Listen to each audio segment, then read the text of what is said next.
Top quality और consistent performance के लिए सिर्फ सिल्वर पंप्स एंड मोटर्स, नाम याद रखना। આવી રહ્યા છે વલસાડમાં નેશનલ હાઈવે 48 પર હવામાં કાર ઉડી છે। આરસીસી હાઈવે અને જૂના હાઈવે પર બમ્પ બની જતા ઘટના સર્જાઈ છે। પૂર ઝડપે આવતી કાર અચાનક હવામાં ઉછળી અકસ્માતની ઘટનાનો વિડીયો પણ સામે આવ્યો છે। અકસ્માતની ઘટનામાં સદનસીબે કોઈ જાનહાનિના સમાચાર નથી। આરસીસી પૂર ઝડપે આવતી કાર અચાનક હવામાં ઉછળતાનો આ જે વિડીયો છે તે પણ જોઈ શકો છો।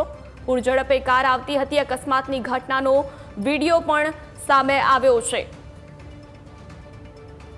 તો વલસાડમાં નેશનલ હાઈવે 48 પર હવામાં આ કાર ઉડતી દેખાઈ રહી છે। આરસીસી હાઈવે અને જૂના હાઈવે પર બમ્પ બની જતા આ ઘટના સર્જાઈ છે। પૂર ઝડપે આવતી કાર અચાનક હવામાં ઉછળી છે।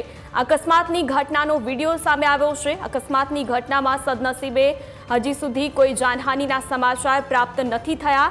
જો કે આ દુર્ઘટના સર્જાઈ છે।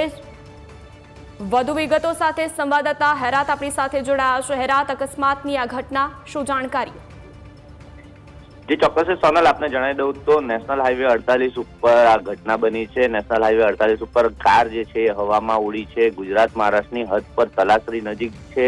તલાસરી જે છે ત્યાં ઘટના બની છે। નવા બનેલા આરસીસીના હાઈવે અને જૂના હાઈવેના જોઈન્ટ પર બમ્પર જે બની જતા જે આ ઘટના બની છે, જેને લઈને નેશનલ હાઈવે પર પૂર ઝડપે પસાર થતી કાર અચાનક સવારના સમયે હવામાં ઉછળી હતી। ડ્રાઈવર જે છે તે કાર ચાલક છે, કાર ચાલકને આ બમ્પર ન દેખાતા જે કાર છે એ હવામાં ઉછળી હતી, જેનો જે વિડીયો છે એ હાલ સોશિયલ મીડિયામાં વાયરલ થયો છે, જેને લઈને લોકો હાલ તો હાઈવે ઓથોરિટીની બેદરકારી ગણાવી રહ્યા છે।